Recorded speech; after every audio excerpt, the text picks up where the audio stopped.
মুম্বাই আসার পর আমি প্রথম ব্যাকলাইট বোর্ড বানালাম। কলকাতায় তো অনেক ব্যাকলাইট বোর্ড আমি বানিয়েছি, যে লাইট জ্বলে ব্যানারে।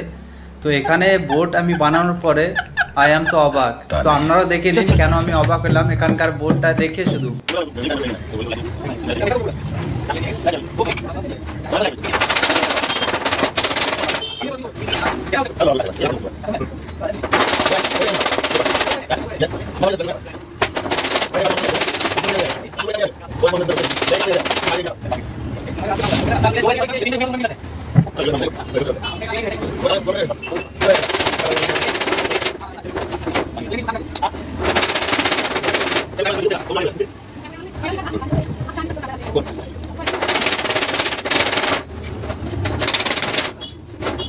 এখানে কোনো লোহার ফ্রেম নেই, শুধু ব্যাকের যে টিনটা মারা হয় ওটা ভাঁজ করে হয়ে গেল ব্যাকলাইট বোর্ড। এটা দেখে আই এম তো অবাক।